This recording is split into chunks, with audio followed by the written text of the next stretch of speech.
já vai começando, até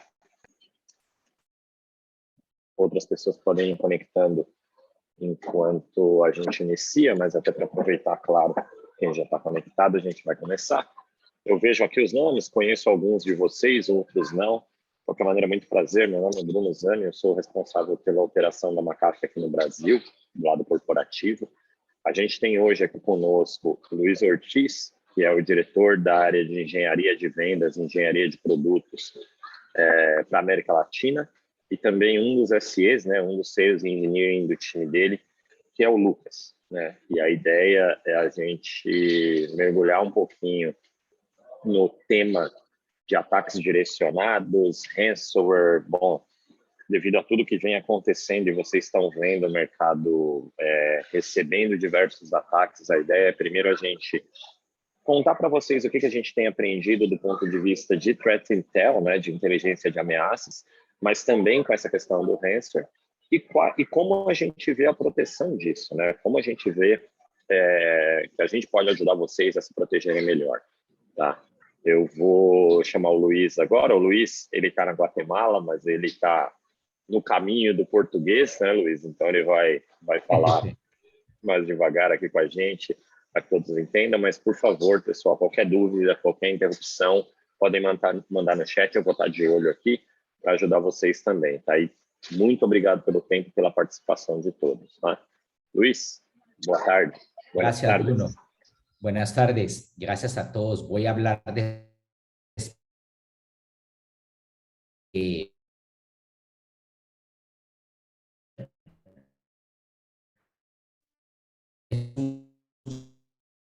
en esta ronda de charlas o de conversaciones que estamos iniciando para que podamos transmitir a los clientes de una manera continua, podamos, siendo desarrolladas estas sesiones cada mes o cada 5 semanas, queremos entregarlas a ustedes, nuestros clientes más importantes, para que estén al día con los updates del conocimiento que nosotros como McAfee estamos viendo como inteligencia de amenazas, qué amenazas son importantes, qué está sucediendo, cómo encontrarlas, cómo prevenirlas, cómo investigar dichas amenazas y cómo evitar que en el futuro nos hagan daño. Este Open Table de amenazas queremos, como les decía, desarrollarlo alrededor de cada mes o cada 5 semanas con información reciente, con información de los últimos días o las últimas semanas que ustedes tengan para que pueda hacer sentido y que pueda ser de utilidad para ustedes. Ese es el objetivo de estos Open Tables y lo que queremos hacer, tal y como Bruno y yo lo explicamos hace un momento. ¿Cómo es la mecánica o la forma como vamos a entregar esto? Es que vamos a tener expertos invitados. El día de hoy es Lucas Piñeiro del equipo local en Brasil, quien nos va a hablar sobre una charla que hemos dado también en México, que la vamos a dar también en Chile, Argentina, Colombia y otros países. Y luego vamos a tener en un mes después o en 5 semanas después, vamos a tener otra charla que va a ser dada por otra persona. Incluso vamos a tener personas invitadas del equipo avanzado de inteligencia de amenazas de McAfee o FARAI, como ustedes saben, por la integración de McAfee y FARAI. Vamos a tener personas invitadas que nos ayuden a desarrollar de manera consistente estos temas y que unamos la inteligencia de amenazas de FARAI con la de McAfee para brindarles más información útil a todos ustedes. Tenemos planificado que para la siguiente charla nos pueda acompañar personas del equipo avanzado de amenazas. Lo único es que ellos hablan inglés, pero como estamos utilizando Teams de Microsoft, podemos utilizar el translator para aquellos que todavía les hace falta dominar un poco mejor este segundo idioma. Y entonces con el translator podemos todos entender fácilmente lo que la persona está hablando. Y las dudas las pueden plantear en portugués y nosotros las trasladamos al inglés sin ningún problema. Entonces será un gusto para nosotros estar entregándoles toda esta información en lo que resta este año y a lo largo de todo el 2022, en las cuales se encuentran planeadas. Las charlas tendrán el mismo nombre, pero sin embargo el contenido será diferente, será un contenido distinto en cada una de ellas conforme las amenazas vayan avanzando. Y con esto ya dejo a Lucas Piñeiro para que entre de lleno en la conversación que tenemos el día de hoy. Adelante, Lucas. Graças, Luiz. Boa tarde a todos. Meu nome é Lucas Pinheiro. Agradeço aí desde já a participação de todo mundo. Hoje a gente vai falar de um tema crucial aí para a segurança da informação, que é o tema de inteligência de ameaças. Eu vou colocar aqui inicialmente a nossa agenda. O Zani, o Luiz, poderiam confirmar se estão me escutando bem? Estão visualizando a tela aqui, por gentileza? Sim, Lucas. Ok, obrigado. Sim, Lucas, tranquilo. Ok. Bom, nós vamos abordar aqui, então, inicialmente, né, um alerta. A gente sabe que o crescente aí de ataques vem afetando aí as indústrias cada vez mais, né? Então, a gente vai mostrar como que esses ataques estão evoluindo e por que a gente precisa ter um programa de inteligência de ameaças. A gente vai falar também brevemente sobre Cyber Kill Chain e MITRE, que é efetivamente importante para a gente entender o contexto de ameaça no nosso ambiente e por que o Threat Intelligence é tão importante, né? Então, a gente vai passar um pouquinho aí pelo Cyber Kill Chain. Em seguida, a gente vai falar um pouco sobre o que é inteligência de ameaça de fato, né? O que ela carrega de maior valor. Basicamente, a gente pode resumir com aquela frase de conheça a seu inimigo, né? Depois, assim como nós devemos conhecer o nosso inimigo, a gente também precisa conhecer nós mesmos, ou seja, conhecer as nossas fraquezas para que a gente possa nos proteger, né? Então, o primeiro passo, conhecer o inimigo. Uma vez que eu conheço o inimigo, eu entender o que ele utiliza, compreender as nossas fraquezas para saber que controles, por exemplo, que eu preciso aplicar. Então, é interessante você conhecer a si mesmo. Quinto item aí, né? Um item que é muito importante, que é o processo de threat hunting. Em outras palavras, a gente não precisa esperar que algo impactante ocorra no meu ambiente para eu começar a fazer busca de IOCs ou de artefatos de malware dentro do meu ambiente, né? Isso aí a gente vai ver com mais clareza no Cyber Kill Chain. O porquê que é importante ter o threat hunting, tá? E por final, a gente vai ver aí como melhorar o processo de defesa para mitigação de riscos, ok?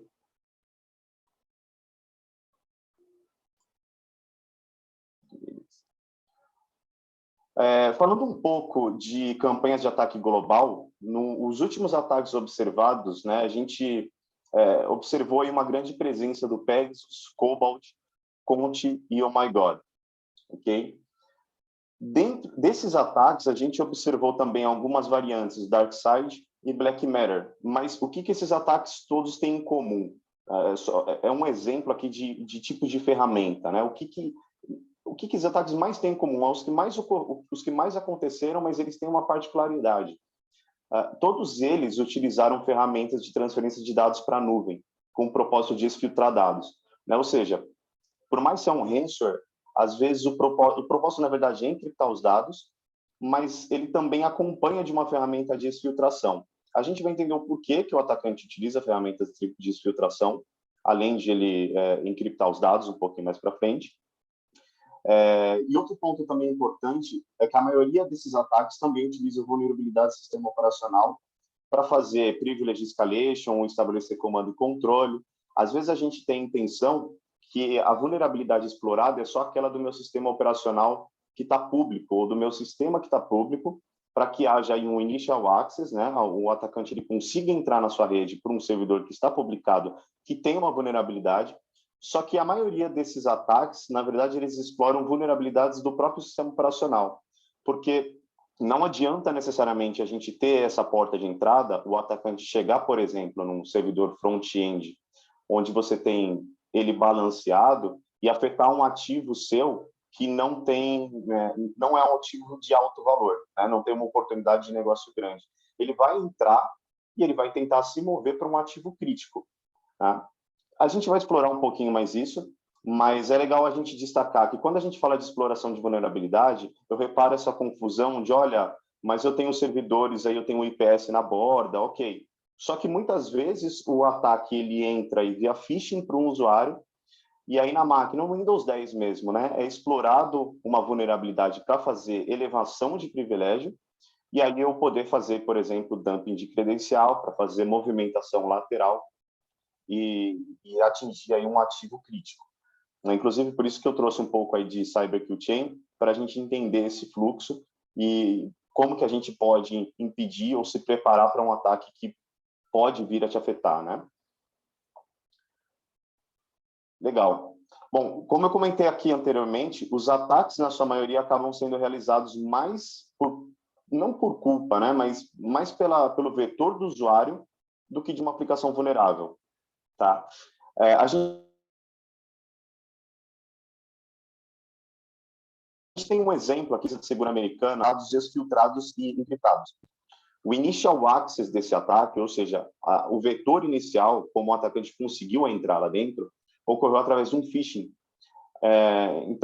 E esse phishing, o que ele informava para o usuário? O seu browser está desatualizado. Clique nesse link para baixar uma nova versão e manter o seu browser atualizado, por exemplo.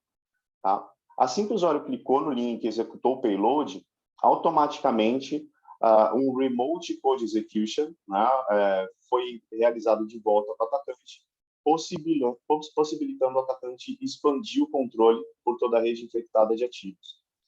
Tá? Então, vocês podem ver que não necessariamente o ataque iniciou através de uma aplicação vulnerável, mas através do usuário. A gente sabe, né, a gente ouve isso, na verdade, boa parte do tempo de segurança da informação, que é um dos elos da corrente mais fracos é o usuário, efetivamente. Né? Então, aqui está um exemplo de um initial access que ocorreu através do usuário e se espalhou efetivamente na rede, vazando e encriptando dados da CNA. Tá? Beleza. Em 7 de setembro desse ano, a Microsoft ela protegeu os clientes, na verdade, em geral, né, de uma vulnerabilidade Zero Day identificada como CVE 2021-40444 em Windows 10 e Windows Server. Reparem duas coisas. Eu falei 7 de setembro desse ano, ou seja, é muito recente. E eu também falei da palavra Zero Day. Eu tenho certeza que vocês, não é a primeira vez que vocês escutam a palavra Zero Day. Essa vulnerabilidade explorava uma vulnerabilidade de Remote Code Execution.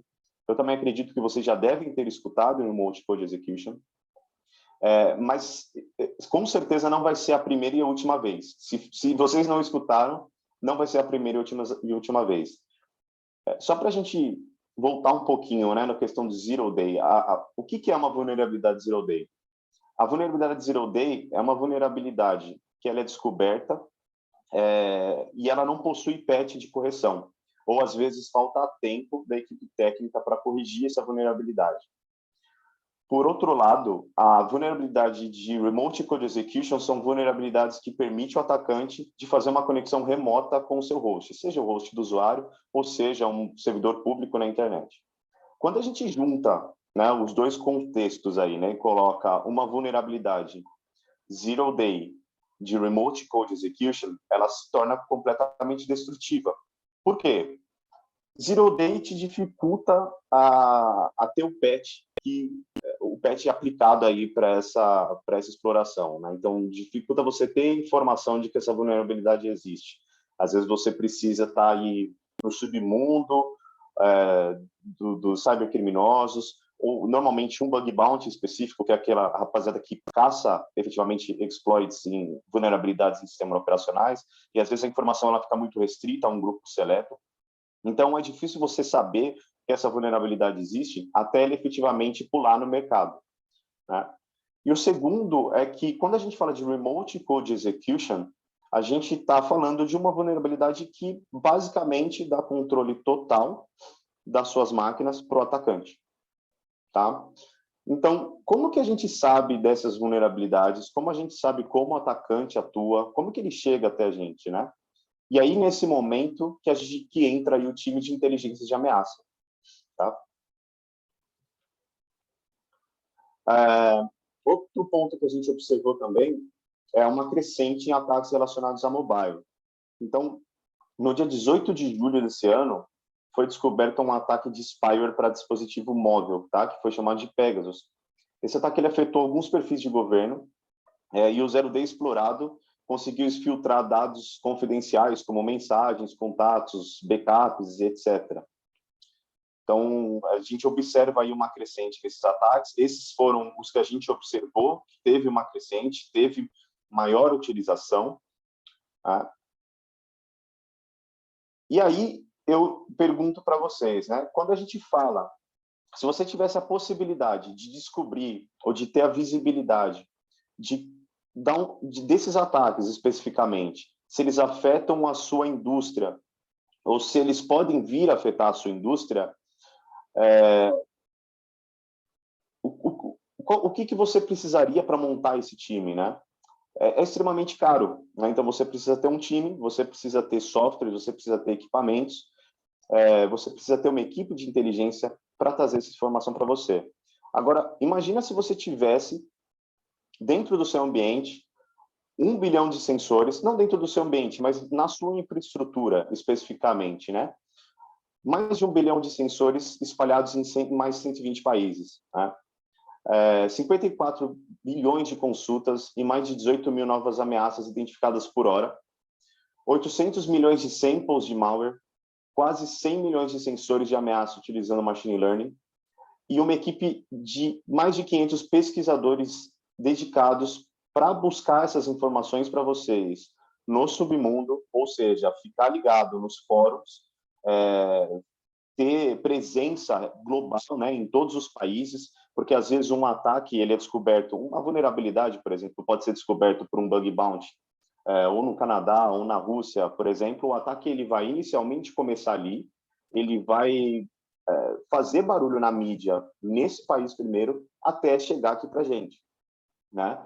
Agora, se você tem presença, principalmente sensores, se você tem equipe, assim que um alerta desse, assim que tem um paciente zero ou menos no globo, ou assim que alguém identifica isso dentro da comunidade, antes mesmo do alerta ou do ataque ser executado, e se você tivesse essa possibilidade, né, dessas pessoas ou dessa equipe te avisar, te alertar antes e dizer, olha, tem um ataque aqui em potencial, está afetando a indústria de telecomunicação, por exemplo, afetou a empresa X no Canadá, e é uma ameaça que você deveria priorizar no seu ambiente, tá? Essa ameaça, ela possui essas características e para você se proteger, você precisa tomar essas ações imediatas, ou você precisa aplicar esses controles.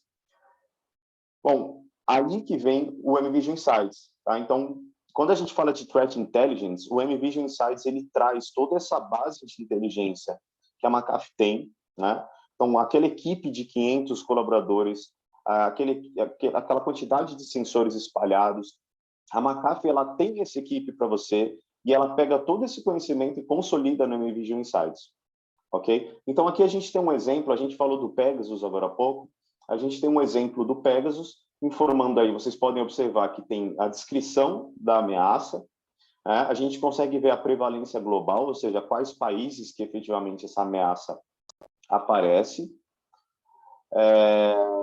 quais as técnicas e táticas utilizadas por esses atacantes, então a gente consegue ver a matriz do marketing, e vocês conseguem observar também alguns IOCs, né, como URL, IP, hashes e etc. Aqui é só um exemplo, a gente vai explorar mais a console. Isso não é tudo que a plataforma ela oferece, né? A gente tem muito maiores informações referente ao ataque, mas a gente vai explorar um pouquinho mais para frente, ok?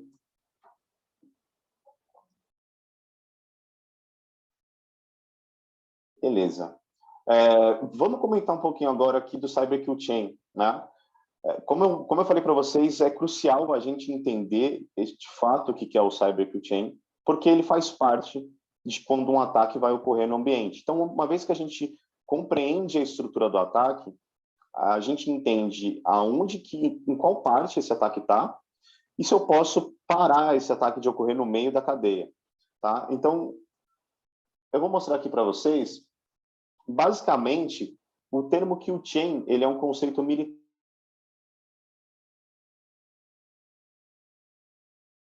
relacionado à estrutura de um alvo, o envio de força para o alvo, decisão e ordem de atacar o alvo e finalmente a destruição. Tá? O kill chain ele foi adaptado para a nossa realidade de segurança da informação. E por isso foi adicionado no início a palavra cyber. Né? Então, por isso que a gente tem aí o cyber kill chain. Então, a gente pode reparar que ele mostra a estrutura total de um ataque. Antes de você afetar o ambiente, antes do atacante fazer efetivamente o ataque, ele vai fazer processo de reconhecimento, ele precisa identificar seus servidores públicos, ele precisa identificar usuários existentes, fazer pesquisa no LinkedIn, fazer busca por e-mails válidos, né?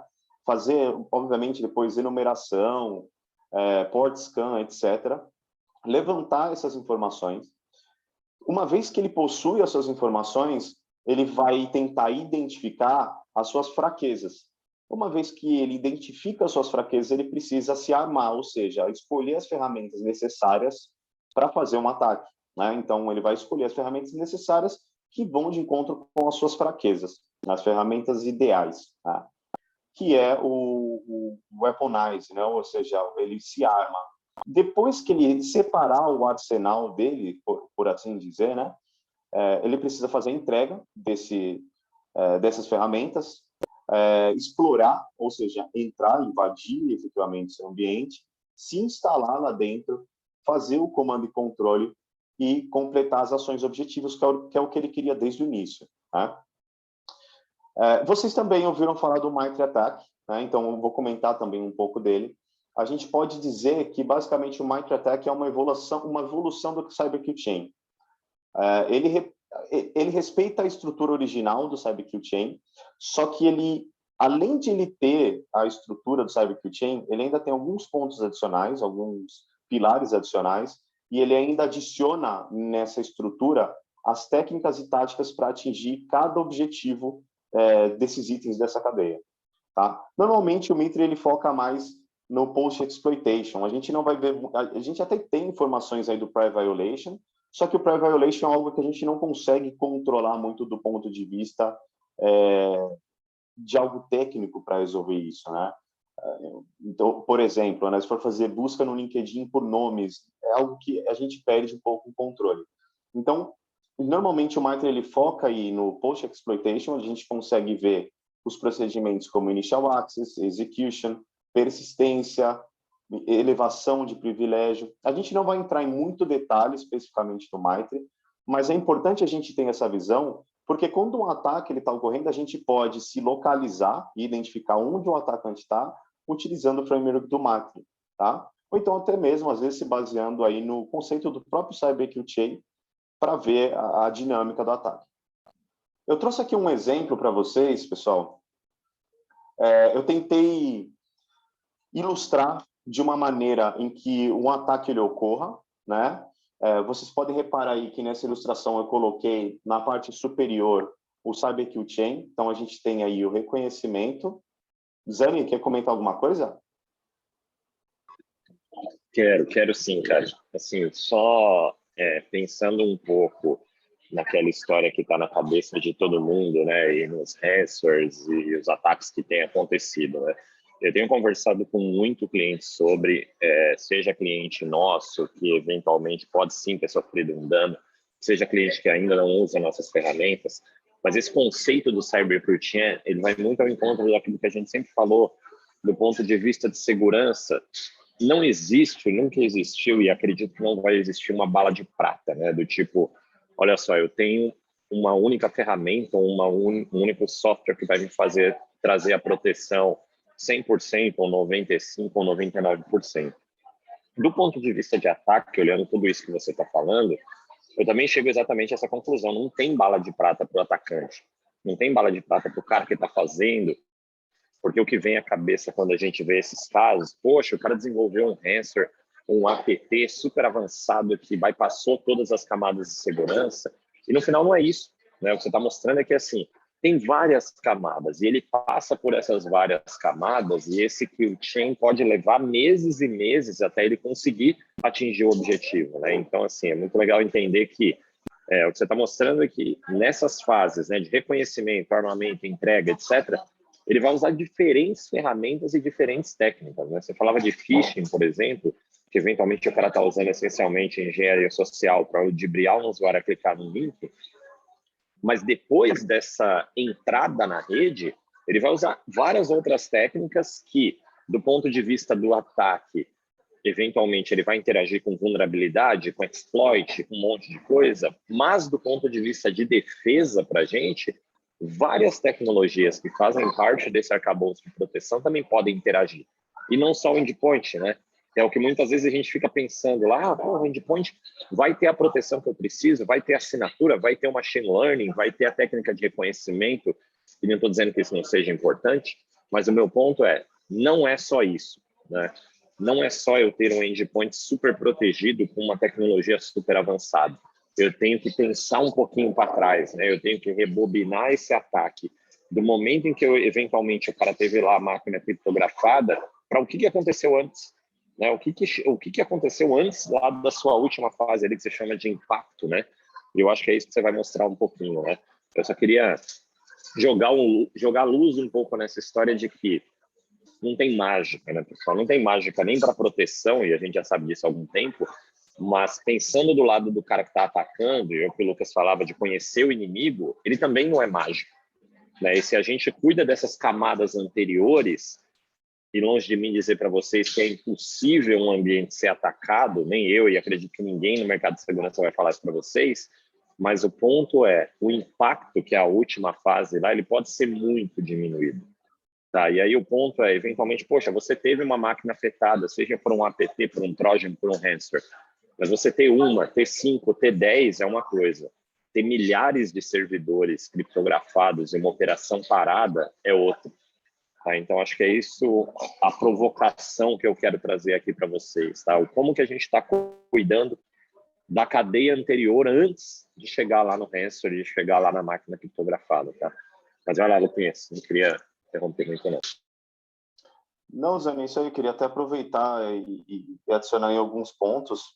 Você até me recordou de alguns pontos aí que eu deveria até ter mencionado, que é, por exemplo, né, você falou sobre a questão de assinatura de anti-malware, e se fala bastante nisso, e também se pergunta muito por que uma ação que não necessariamente ela é de malware, mas porque uma ação de um arquivo ela deveria ser bloqueada por padrão de primeira linha, né? Vamos colocar um exemplo, né? Se um usuário ele está logado como um admin local, não vamos entender aí se ele deveria ou não estar com essa permissão, né? Eu não quero entrar nesse tipo de debate, mas ele está logado como administrador local. Se por um acaso ele recebe um arquivo, seja um PS, né, um PowerShell, e esse PowerShell faz dump de credencial. Às vezes eu ouço, né, o pessoal falar muito sobre por que o antivírus não bloqueia essa ação. Porque, primeiro, fazer o dump de uma credencial, ela não necessariamente é um ataque. Então, assim, a gente tem lá um arquivo, tem um script, às vezes é alguma tarefa interna para fazer dump de credencial. Não sei colocar um caso de uso aqui agora, mas é algo efetivamente que nos permite.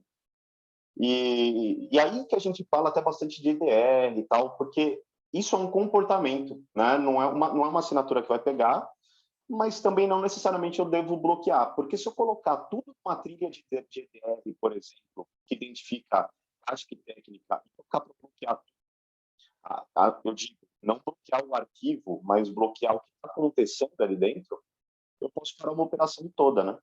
Então, é isso que torna mais difícil ainda a gente entender o que a gente deve efetivamente ou não deve bloquear dentro do ambiente.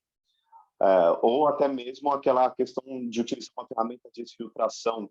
Eu comentei do R-Clone. O R-Clone é uma ferramenta legítima, né? O R-Clone é uma ferramenta que você baixa ela, utilizar no seu ambiente e utiliza ela para fazer backup de dados para cloud, mover para Dropbox, mover os dados para Amazon S3, né? Não necessariamente é malware. Então, assim, quando a gente pega o contexto, e aí que vem o legal da parte de inteligência de ameaça. A inteligência de ameaça identifica o padrão de ataque, identifica o que é aquele ataque, quais são as técnicas utilizadas, e aí ele pega esse contexto todo e te joga na tela para que você consiga ter essas visibilidades dentro do ambiente. E, adicionalmente, a gente vai ver mais no MVision Insights, né? Ele ainda te aponta lá que essas máquinas possuem IOCs relacionados a essa campanha. Enfim, mais uma ideia aí para falar aí referente sobre assinatura, sobre comportamento de arquivos e etc. Mas isso aí, Zeno, obrigado. Show, obrigado. Bom, pessoal, seguindo ainda aquela ideia lá do CyberQChain, eu trouxe aqui essa ilustração, né? Vocês podem reparar aqui que aqui em cima eu coloquei reconhecimento, armamento, entrega, exploração, instalação, comando e controle, ações, objetivos e impacto.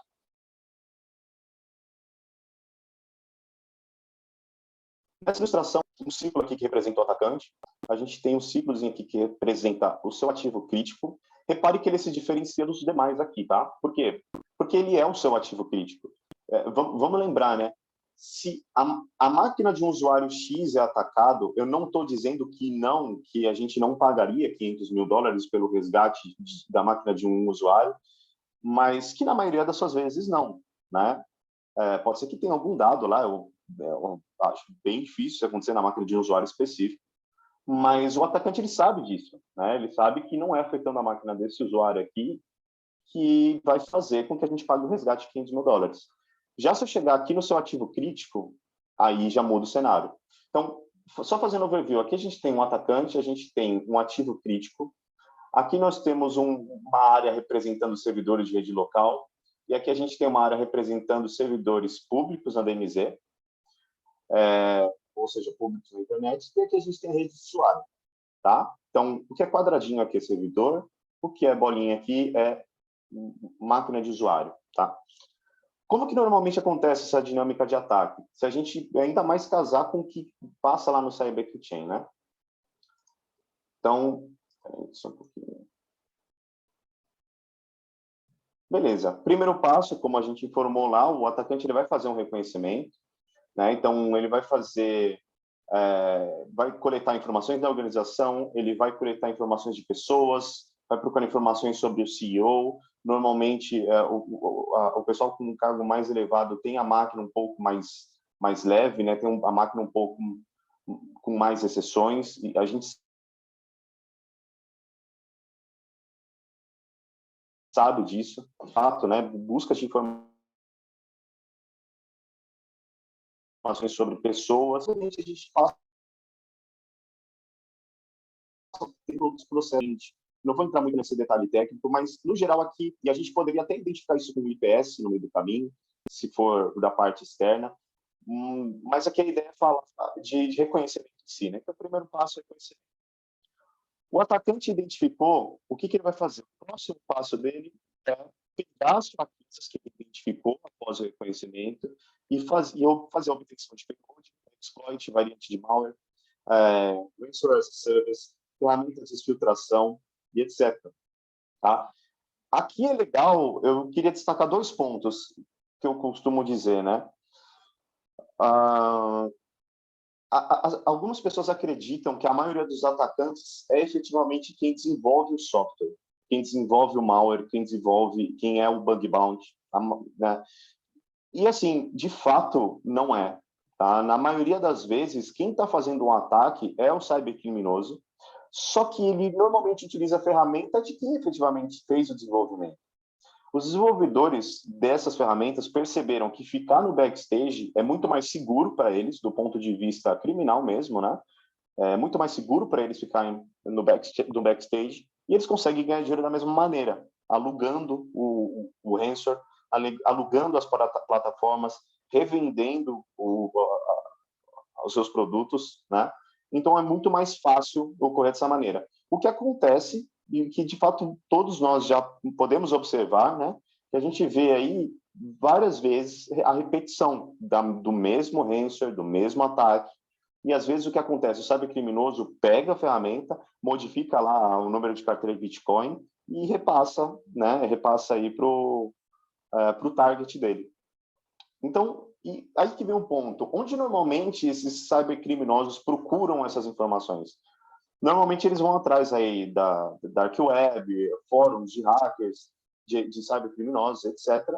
e conseguem fazer a busca por essas informações e compram, ou alugam, né, ou faz via subscription, etc. Aqui a gente pode reparar, a gente tem alguns exemplos, né? Então, que eu posso comprar um bot, eu posso uma botnet, né? Eu posso... Aqui a gente tem uma plataforma que pode ser, inclusive, SaaS, né? Eu pago uma taxa, tenho acesso, login e senha, baixo os meus... Crio os meus pacotes, né? Que eu vou fazer entrega, e aí eu faço deploy nas minhas máquinas e gerencio até por aqui. E assim, vocês podem reparar que está tão evoluído isso, mas tão evoluído, que até ticket de suporte tem, né? Então, assim, você faz uma coisa que é criminosa, compra, utiliza, e se der ruim, você ainda tem aqui um ticket, né? Então, o negócio está muito evoluído. O que acontece também, até aproveitando aqui, o que acontece é que muitos desses ataques aqui já têm um mapeamento, né, de como eles funcionam. Em muitos dos casos, a gente encontra os playbooks de como executar um ataque específico, quais vulnerabilidades explorar, pacote de exploit também tem um monte, tem bastante coisa aqui. Mas, enfim, voltando aqui para o nosso cenário, então, ele vai se armar, ele vai catar essas informações, né, montar em um arsenal. E aí o que ele vai fazer? Ele vai fazer entrega. Essa entrega ela pode ser via phishing para um usuário, ela pode ser uma exploração de vulnerabilidade no servidor, pode ser outros tipos de engenharia social também, etc. Depois que se faz, esse procedimento a gente pode chamar inclusive de initial access, né? Eu entreguei um phishing, ou então explorei uma vulnerabilidade, entrei em ativos. E lembre-se, não necessariamente é um ativo crítico. Então, o que eu preciso fazer para chegar no meu ativo crítico? Reparem que é trabalhoso, tá? Isso daqui pode levar de meses a anos, tá? Até chegar no ativo crítico. Porque eu cheguei no momento em 2 máquinas. Fiz aí o meu initial access.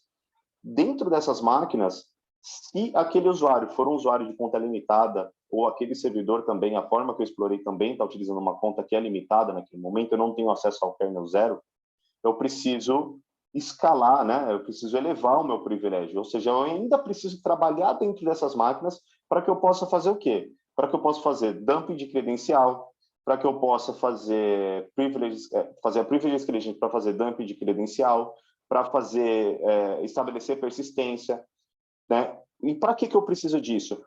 Se eu faço dumping de credencial, eu tenho mais contas para tentar acesso em outros recursos. E assim eu vou trabalhando, até conseguir uma conta de domínio de mim, por exemplo, né? Obviamente, se eu estou fora da rede, eu não vou conseguir fazer descoberta, mas uma vez que eu estou nesses 2 hosts, eu já consigo fazer descoberta lateral. Para quê? Para que eu possa fazer o movimento lateral. Uma vez que eu fiz o movimento lateral, eu repito os mesmos passos que eu fiz nas 2 máquinas anteriores, né? Então, eu também vou fazer dump de credencial, vou explorar novas vulnerabilidades dentro dessas mesmas máquinas para elevar controle. Então, repare que a todo tempo ele está explorando vulnerabilidade, ele está escalando o privilégio, ele vai tentar fazer um defensive invasion também para limpar log, etc. E assim esse ciclo vai continuando, tá? Até efetivamente o atacante encontrar o ativo crítico. Pode ser o file server, pode ser um VMware server, né? Você tem diversas máquinas virtuais. Isso efetivamente é realmente um ativo crítico, né? E aí o que acontece? Quando ele chega nesse ativo crítico, aí sim ele consegue causar aí um impacto, tá? E aí quando ele causa um impacto, o que ele faz? Ele primeiro filtra os dados, esse comportamento a gente vê observado em quase todos, tá? Ele primeiro filtra os dados, utiliza a ferramenta como o rclone, por exemplo, como eu comentei com vocês, ferramenta legítima, só que quando executada nesse tipo de cenário, ela tem um padrão de linha de comando diferente de quando a gente está usando normalmente para questões originais, né? Então, eu faço uma exfiltração e depois de fazer a exfiltração, eu encripto. Por que isso? O atacante, nesse caso, ele tem aí duas chances, né, de conseguir o seu dinheiro. A primeira é, se você não conseguir decriptar, você me paga o resgate. Agora, e se o cliente conseguir decriptar? Não tem problema, porque ele já exfiltrou os seus dados. Então, se ele já exfiltrou os seus dados, ele pode falar, beleza, olha, você conseguiu decriptar os seus dados, parabéns, mas eu seus dados sensíveis e confidenciais aqui. Se você não me pagar o resgate, eu vou distribuir ele para o mercado, vou publicar no mercado. Então, aí a gente acaba ficando com as mãos atadas. Tá? E aí, de fato, a gente tem um problema total. Ok? Então, espero que tenha ficado claro, tá? Eu fiz essa ilustração aqui de uma maneira para ficar bem dinâmica mesmo. E para a gente entender, inclusive, eu vou aproveitar esse slide, né? essa apresentação, para destacar a importância do EDR, tá? Por quê? Olha só, enquanto está ocorrendo isso aqui, lembra que eu falo para vocês que a maioria das vezes eu posso utilizar ferramentas do próprio sistema operacional? Né? Enquanto isso está acontecendo, até ele chegar no seu ativo crítico, reparem que a gente ainda não chegou àquele impacto. Né? Não consegui chegar em algo que efetivamente é crítico. Então, eu já poderia ter identificado aqui com uma EDR, por exemplo, aqui nesse início, eu já poderia ter matado o processo, eu já poderia ter deletado os arquivos, impedido ele de seguir aqui para a parte final do impacto. Ou, se eu não conseguir identificar aqui, não tem problema. Então, aqui eu recebi um alerta, eu vou tentar atuar aqui nessa parte. Né? E assim por diante. Então, só para mostrar para vocês, aproveitando esse gancho, o papel do EDR no ambiente. Tá?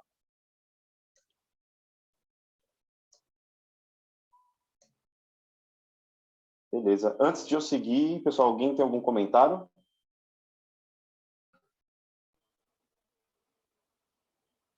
Zani, Luiz? Não, Lucas, do meu lado, vamos lá. No, Lucas, por ahora no. Por ahora no. Bueno, Luiz, graças. Então, eu falei, já falando espanhol, já continuando aqui a call. Vamos seguir, que eu voltei um pouquinho aqui para a parte de armamento, de novo. Tá? Por quê? Né? Então, só um momento. Então, aqui a gente viu que ele afeta o ativo crítico. E aí eu trago aqui, novamente, para a parte do armamento. Por que eu trago de novo para a parte do armamento? Imagina se, nesse momento aqui, você já tivesse a visibilidade dos payloads, playbooks, exploits, variantes utilizadas, comportamento aí da parte do Ransomware as a Service, ferramentas de desfiltração. Né? Imagina se você tivesse já essa visibilidade aqui e você já soubesse que o atacante iria, não que ele iria te atacar, mas você já soubesse como ele iria te atacar, né? Você já tem as características, você sabe como ele vai chegar até você. Olha a vantagem que você já está, né? Você não é pego de surpresa. Quando você tem essa visibilidade, você consegue mais claramente apontar os seus esforços, né? Aplicar os controles, priorizar, porque quando a gente fala de priorização de controle, eu tenho um budget específico, né? Eu tenho uma certa quantidade de dinheiro e eu não posso pegar esse dinheiro e sair aplicando correção de todas as minhas vulnerabilidades e patches. Porque às vezes aquele dinheiro não vai dar para corrigir tudo ao mesmo tempo. Então você precisa priorizar o que efetivamente é importante para você. Bom, aí novamente eu trago para vocês. O NVIDIA Insights ele consegue trazer aqui a visibilidade, ele já te traz mais ou menos, ele já te traz as informações sobre o atacante, ou como ele pode chegar até você, e ele ainda vai te dizer se essa campanha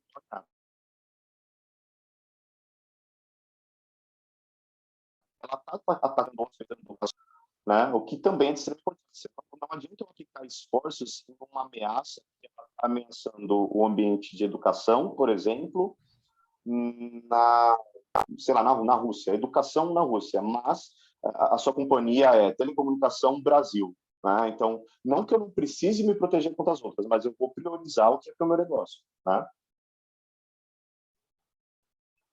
Então, só voltando, né, aqui que vem o Threat Intelligence de novo, né? Alguém que busca essas informações aqui no submundo e consiga colocar isso de forma clara para que a gente possa aí saber onde apontar os nossos esforços. Beleza, como que a gente faz isso? Quando a gente fala de conheça o seu inimigo, né? Como que a McAfee consegue trazer essas informações? Olha só, aqui a gente tem uma imagem que foi retirada de um fórum de hacker, tá? E esse fórum aí a gente identificou, na verdade, a pessoa que publicou e contribuiu com essa informação, né? Ele disse para a comunidade que tinha ferramentas, uma nova ferramenta, um novo ataque, né? Como vocês devem conhecer o Conte Answer, principalmente. Né? Então, tem informação referente a esse Conte e foi compartilhado tanto os contatos, né, de como o portal para fazer acesso, de como ter acesso às ferramentas do Conte Answer para poder atacar efetivamente, e foi compartilhado também o playbook desse ataque, o que ele explora, quais as vulnerabilidades são exploradas, quais as ferramentas que têm relação com o Conte. Tá? Como esse playbook foi compartilhado, né, na verdade vazado, a gente consegue pegar esse tipo de informação. Obviamente, a gente não espera um playbook vazar, a gente vai atrás proativamente, além dos sensores que estão espalhados. Então, a gente pega o playbook, traduz, né, o Conte aqui, se eu não está em russo, não tenho certeza. Então, olha só, né, você precisaria de uma equipe, inclusive, para traduzir o playbook, que já também é um outro desafio, e entender como que efetivamente o ataque é feito. E aí, dessas informações, a gente consegue extrair quais CVEs que são exploradas aí dentro do ambiente. Então, a gente pode observar em 2 CVEs. E aí, se a gente vai lá para o MVision Insights, repare que a gente tem lá o Conte Answer, né, e quais as vulnerabilidades são exploradas. Essa informação não foi retirada efetivamente do submundo. Tá?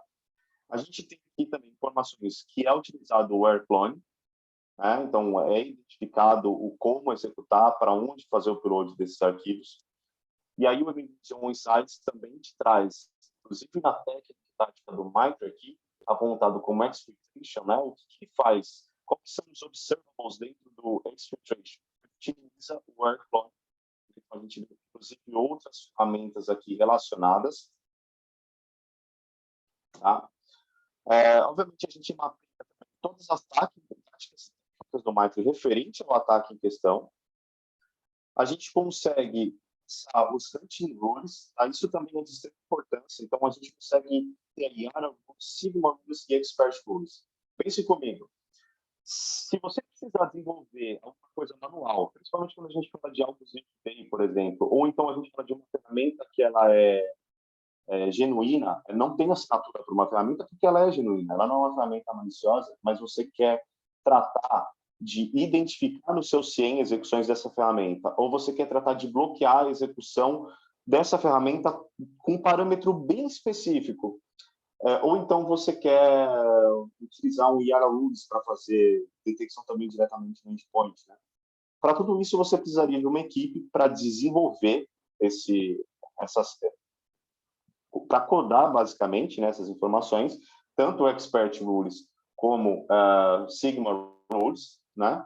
E aí, para você poder colocar no seu ambiente. A vantagem é que a McAfee ela faz isso para cada uma das campanhas. Tanto Conte, Pegasus, Oh My God, e cada uma dessas campanhas, a equipe da McAfee identifica, vê quais são os padrões, cria as regras manualmente, né, e disponibiliza para você, ou seja, é como se você tivesse uma equipe do seu lado, pronta a todo momento, com regras de proteção e de identificação no seu ambiente. É uma curiosidade aqui. Para quem não sabe, né, os Sigma Rules são regras que a gente pode desenvolver e aplicar no nosso CIEM, a fim de detectar um comportamento específico nos logs. Tá?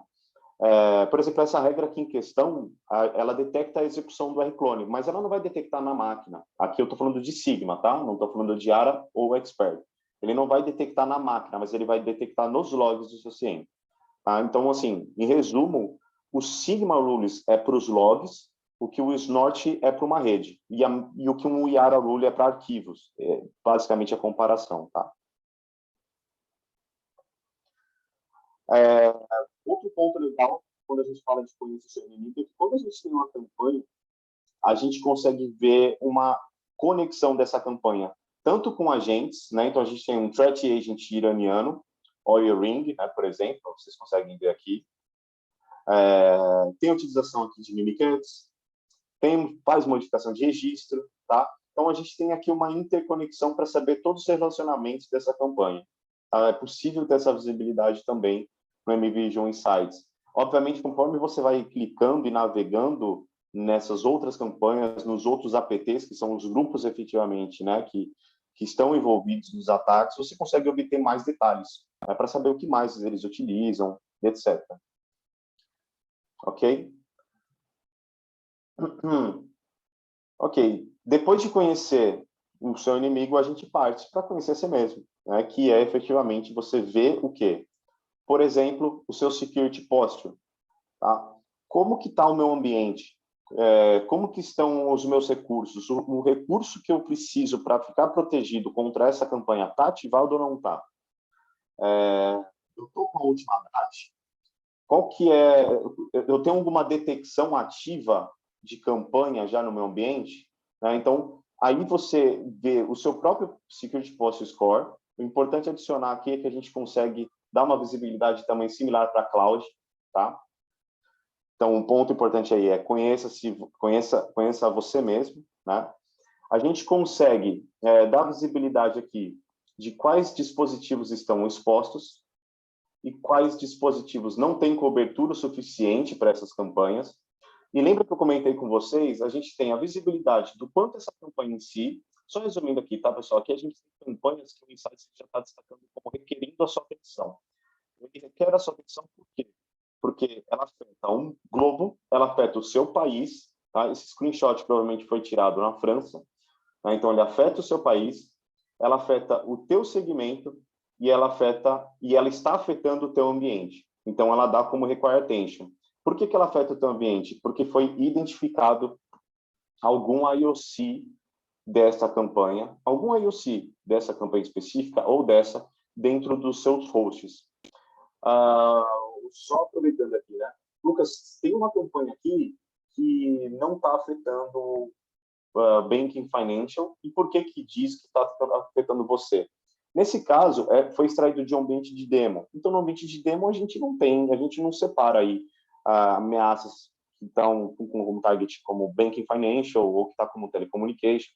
A gente pega um bando de ameaças e executa. E provavelmente esse daqui é o caso, né? Então, no mesmo host ou 3, 4 hosts, ele está rodando ameaças de diversos tipos de segmento. Mas, mesmo assim, ele dá um requiring attention porque foi observado algum IOC, seja uma conexão com uma URL, um hash, seja uma conexão com IP, que foi identificado nessas máquinas. E aí ele vai trazer aqui para você que pode ser que você esteja disposto porque algo já foi encontrado. Tá? Vulnerabilidades. Isso daqui também é importante porque você pode fazer duas coisas aqui. Olha, legal, eu tenho um Conti-Hensor, eu tenho informações sobre as vulnerabilidades que ele utiliza. Eu posso... Bom, vamos supor que Conti-Hensor afeta o meu país, afeta a minha vertical. Fiquei sabendo que o vizinho já pegou, por exemplo, né? E aí eu falo, cara, eu preciso me proteger disso agora, eu preciso tomar uma ação para que isso não chegue aqui no meu ambiente. Quando a gente busca por uma campanha, a gente já tem todas essas informações que eu mencionei para vocês, e uma delas que é bem legal são os CVEs que são explorados, né? Porque eu posso pegar essas CVEs e fazer um internal mail, né, para o time responsável, para aplicar esses patches específicos, ou eu posso utilizar a própria ferramenta para fazer query de quais máquinas estão vulneráveis a essas vulnerabilidades. Eu consigo também visualizar aqui dessa campanha qual que é o MCore, a última versão que cobre, né, esse WannaCry, por exemplo. Aqui eu já mencionei para vocês o quanto a sua organização está exposta, o quanto o seu setor está exposto e o país, aqui o overtime, né? E aí, adicionalmente, então, além de eu conhecer o meu inimigo, eu me conhecer e saber o que eu devo fazer para me proteger, o Insights ele ainda te dá a possibilidade de fazer busca proativa e tentar fazer um threat hunting dentro do ambiente. E por que o threat hunting é tão importante, né? A gente fala pouco de threat hunting e é algo que eu vejo pouco também, tá? O threat hunting basicamente é uma equipe responsável, alguém que fica ali o tempo todo, tá? O trabalho dessa pessoa, ou desse ator, é ficar o tempo todo buscando por coisa ruim dentro da rede, dentro do ambiente. É basicamente isso, tá? Buscar por IOC, buscar por conexões IP maliciosas, fazer forense na máquina, fazer dumping de memória. Isso é um processo que deveria ser contínuo. E facilita muito o processo de threat hunting quando você tem um insights. Por quê? Se eu tenho informação da campanha, eu tenho as CVEs, eu tenho os IOCs, né? eu tenho tudo que eu preciso para fazer threat hunting. Eu posso exportar os IOCs e jogar no CIEM. Eu posso pegar esses IOCs e fazer um pivô para o meu EDR, né? E aí eu pego esses IOCs, na verdade, eu posso fazer um search em tempo real aqui, né? E a partir do momento que eu faço esse search, ele já vai me trazer aqui as máquinas que possuem esses IOCs, que foram identificadas. Quais são essas máquinas? Isso é em tempo real, tá, pessoal? Não é, por mais que a gente consiga fazer em histórico, isso é em tempo real. Então, a gente faz essa query, ele vai te trazer a lista de máquinas que tem esses IOCs. Essa query customizada, vocês podem buscar também por máquinas que não têm um patch específico aplicado. A partir do momento que eu encontro a máquina, eu posso tomar ações como deletar o arquivo, matar o processo, matar o process tree, fazer um reboot, quarentenar o device, dentre outras ações aí que a gente consegue tomar com as máquinas. Tá. Então, isso aqui é super importante. Eu posso customizar diversas queries aqui e tomar ação na hora. Tá? Então, tanto para o processo de threat hunting, quanto para a resposta a incidente. Naquele momento do kill chain lá, como a gente estava falando, se eu tenho um alerta de process de privilege escalation, eu já vou aqui direto e já posso mandar matar um processo, por exemplo. Né? E automaticamente eu quebro aquela cadeia lá de ataque e ele não vai conseguir seguir para frente. E, Lucas, isso é bem legal, esse ponto de threat hunting, porque, assim, invariavelmente, a caça de ameaça está ligado, e eu já ouvi isso de vários clientes. Olha só, eu vou fazer threat hunting a partir do momento que eu tenho o paciente zero, né? Que eu detectei a primeira infecção. Mas não necessariamente, né? Porque o melhor dos mundos talvez não, mas o menos pior dos mundos é que um processo de threat hunting seja possível de detectar esse IOC antes dele ter sido detonado. Né? Eu encontrei o hash na máquina, mas ele ainda não teve a ação de fazer a criptografia. E muitas vezes com isso a gente consegue salvar um ambiente de estar totalmente indisponível para um fato de você ter, sei lá, algumas máquinas que eventualmente foram afetadas, mas foram isoladas antes do problema acontecer, né? Uhum. Sim, e normalmente, né, as ameaças elas são passadas de máquina em máquina, né? Como a gente falou de afetar lá o seu ativo crítico, às vezes ele ainda está a caminho, né? Então, se você para antes dele chegar no seu file server e etc., a gente pode dizer que o SOC conseguiu atingir o objetivo dele, né? Que foi impedir um impacto grande, né? Exato, às vezes você chega ali no meio do caminho, né, eu não lembro exatamente como você chama, mas na fase de disseminação, né, que lá no MITRE ATT&CK Framework é o movimento lateral, né, que é você começa a ver esses IOCs em, sei lá, em um número 1% das máquinas, mas dependendo do tempo, dependendo do momento que você chegar, não vai estar mais em 1%, vai estar em 10%, vai estar em 20%. Né, e conseguir impedir esse movimento lateral, você acaba diminuindo bastante o dano possível dele também, né? Exato, exato. E o ponto de resposta também é bem legal, né? Porque normalmente os N, não sei se, com certeza já viu, né? Mas a gente já observou também casos, né, de resposta manual de máquina a máquina. E é muito trabalhoso isso, é uma dor de cabeça muito gigantesca, né? Agora, quando a gente consegue ter uma plataforma dessa, a gente consegue fazer a query e eu posso matar o processo em, sei lá, 5.000 máquinas de uma vez, e ele vai matar o processo em 5.000 máquinas de uma vez, né? Ele vai deletar um arquivo em 5.000 máquinas de uma vez. Você pode executar um script remoto em 5, 10, 20.000 máquinas ao mesmo tempo, né? Então, é completamente diferente de você ir máquina a máquina, trabalhar uma por uma. É bem complicado. E eu pelo menos já vi muito isso, né? Não, sem dúvida, sem dúvida. É você está automatizando a resposta antes do incidente acontecer, né? É aquilo que eu mostrava lá no kill chain. Você está levando lá para o lado esquerdo antes que o cara chegue no objetivo e vamos lá, né? O estrago é muito menor e a ação que você consegue tomar é muito mais rápida. Né? É isso aí. Acho que a gente já está... Bom, beleza. Eu vou seguir... a gente comentou um pouco de Hunting Rules já, né? Yara Rules, Sigma Rules, etc. Que de qualquer forma, só para complementar, quando a gente fala de Threat Hunting, não tem nada melhor do que você utilizar Yara Rules, Sigma Rules. Tá? Threat Hunting... E, Lucas, desculpa só te interromper. Desculpa só te interromper antes de você e aí nas hunting rules, o Hudson fez uma pergunta quando você estava falando lá do rclone, né, de transferência de arquivo, etc. Se a gente consegue detectar, além do rclone, outras ferramentas de transferência de arquivo. Ok, boa, Zane, boa. Sim, a gente identifica, na verdade, tudo isso está muito atrelado, está mapeado ao que é identificado na parte de... São dois cenários, tá?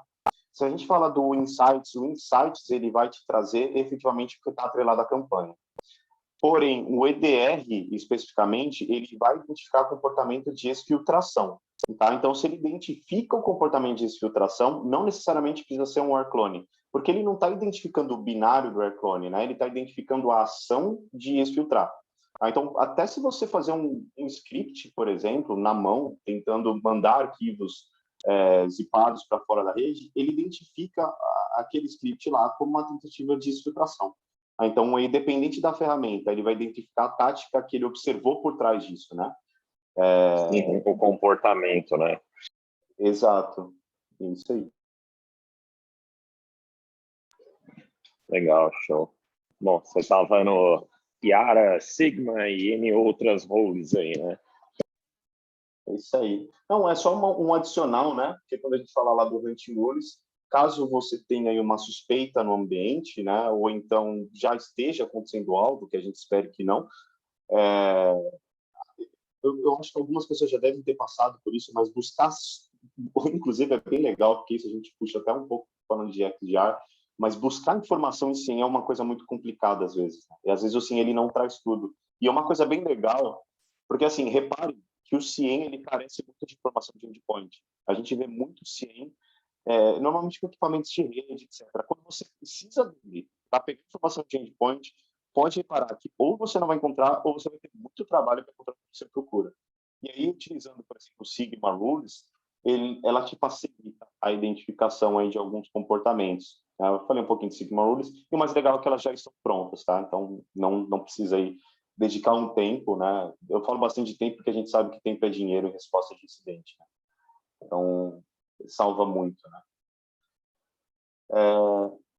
E beleza, só finalizando aqui a parte, então, do Mike, do MVision Insights. Quando a gente fala especificamente de MVision Insights e a gente volta novamente lá para aquela questão do armamento, né, a gente passa a ter um cenário um pouco mais interessante aqui, né? Então, o atacante ele talvez não vai conseguir explorar uma vulnerabilidade para fazer o initial access, porque você já corrigiu essa vulnerabilidade, já que você já viu no MVision Insights isso e corrigiu antes. Ou então ele não vai conseguir fazer o privilege escalation.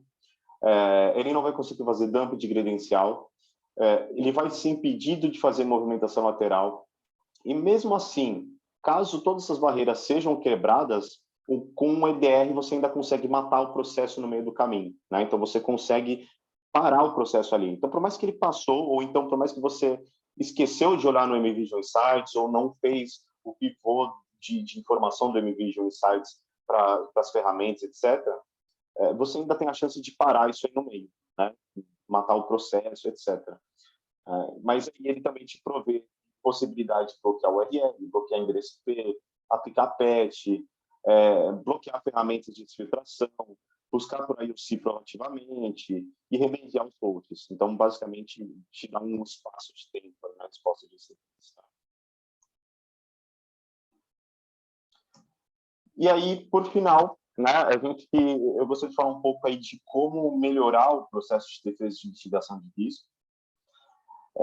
E como que a gente entende, na verdade, o processo de mitigação de risco, né? O processo na verdade, assim, como que a gente entende, como a gente reduz esse risco, como a gente tenta evitar que o problema ocorra, né? Aí a gente traz novamente aquela questão lá da estrutura do ataque, desde quando ele é planejado até o ataque ser completado. Para nós, a melhor abordagem, ela vai sempre ser aqui, ó, na parte proativa, tá? Então, normalmente, se você atuar legal aqui com o seu time de Threat Intelligence, ter uma plataforma para te suportar como MVision Insights, poder priorizar onde aplicar os seus controles, é muito melhor do que a gente ter que atuar depois no meio do caminho. Só que, para atuar no meio do caminho, a gente também tem a solução, que é atuar aí com o EDR, né? O EDR ou o próprio NS, também o próprio Endpoint Protection, que tem o seu papel super importante também. Mas o ideal é sempre a gente tentar parar aqui na parte de proatividade, de ser proativo, né, na verdade, e não esperar dar o hit para a gente começar a responder essas ameaças. Então, essa é a nossa ponto de visão. É como o Zeno tinha comentado, né? Fazer o shift left, efetivamente. É um conceito que a gente vem falando muito, né? Shift left, tanto no conceito de deployed code, né? SecDevOps, e isso também a gente vem trazendo aí para a parte de endpoint. Então, shift left, tentar ser proativo e se precaver dos ataques antes que eles aconteçam. Caso acontecer, ter uma maneira hábil e rápida de responder, tendo uma solução como o EDR, por exemplo. Ok? E aí, olha só um ponto interessante. Caso você queira ter um time, né, um programa, se a gente fala de um programa de threat intelligence dentro do ambiente, pensa no seguinte, os desafios são imensos, né? Então, o que você precisa de fato? Você precisa de analistas de inteligência, não necessariamente analistas de inteligência com conhecimento técnico, olha só, porque envolve muito, quando a gente pega para falar de threat intelligence, é muito mais profundo do que a gente imagina, né? Tem um ciclo, né, um framework que a gente chama, que a gente absorve informação, processa, transforma em insights, melhora essa informação de tempo em tempo. Então, isso é um ciclo, você precisa de software por trás disso, você precisa de dados para alimentar, você precisa de hardware, você precisa de, quando eu falei novamente, né, analistas de inteligência, são pessoas que entendem do mercado, né, e não olham simplesmente para a ameaça, mas fazer a separação de que, olha, não, essa ameaça afeta a minha indústria porque o interesse desse grupo é abaixar as ações, sei lá, da empresa X. Então, entendem? Então, nem é tão técnico assim para ter esse tipo de visibilidade. Depois a gente precisa ter subscrição em diversos threat feeds, né? Ou seja, subscrever em diversos lugares, pegar esse montante de informação, processar essas informações, processar elas no TIP, né? O Threat Intelligence Platform, ou você precisa pagar, né? Para adquirir, você precisa adquirir uma plataforma como essa. Às vezes você vai precisar de investimento em hardware, vai precisar de analista para fazer correlação dessas informações obtidas aí no threat e vai ter que, obviamente, talvez, criar integrações para tentar automatizar o seu processo. Então, qual que é a vantagem do MVision Insights? O MVision Insights, ele, basicamente, esse time, essa equipe, essa plataforma, essa inteligência, ela está pronta naquele cenário que eu expliquei para você, de mais de 500 colaboradores, mais de 100 mil sensores, tudo isso está pronto. E a McAfee pegou essa expertise, essas informações que são geradas todo dia, tá? Então todo dia tem informação nova no Insights, todo dia é atualizado, tá? É um trabalho que eles fazem praticamente 24/7, gente espalhada no mundo inteiro, e eles pegam essa expertise, pegam essas informações dos Insights e colocam dentro da plataforma para apoiar vocês aí no programa de Threat Intelligence. Tá? E é isso aí, pessoal. Ficamos por aqui. Queria deixar um agradecimento aí especial a todos e obrigado pelo tempo de vocês. Zane e Ortiz, quiserem comentar alguma coisa, por gentileza. Não, obrigado, Lucas. Eu acho que tem bastante informação valiosa. Acho que a gente vai, claro, melhorando a maneira que a gente entrega isso, mas assim, agradeço muito pelo tempo de vocês. Sei que não é fácil arrumar tempo para estar conectado. A gente já está um pouco de saco cheio das reuniões virtuais, né? Mas eu acho que foi bem valioso, Lucas. Obrigado pela preparação do material aí. E, pessoal que está conectado, qualquer tema que vocês quiserem aprofundar, tá? Se vocês acharem que faz sentido para o ambiente de vocês, sendo cliente nosso ou não, por favor, nos procurem. É um tema que está muito em alta. A gente tem falado muito disso, tanto do ponto de vista de proteção, quanto do ponto de vista de resposta. Então, nos busquem, seja para melhorar o que vocês já têm, para evoluir num roadmap de segurança e melhorar a maturidade dessa proteção contra esse kill chain, né, contra essa cadeia de ataque, e também do ponto de vista mais agnóstico, tá, pessoal? Mesmo de produtos, dizer assim, olha só, a gente precisa melhorar e entender como que eu posso montar um plano de resposta a incidente que necessariamente não precise ter relação com produtos McAfee. A gente pode ajudar vocês também nisso, tá? Então, queria deixar esses contatos abertos e, mais uma vez, agradecer a participação. participação e a presença de todos, tá? Obrigado. Obrigado, Zane. Obrigado, Ortiz. Lu, obrigado a todos. Qualquer dúvida, Obrigada estamos por aqui, tá, pessoal? Enviaremos posterior à sessão a gravação da sessão a todos.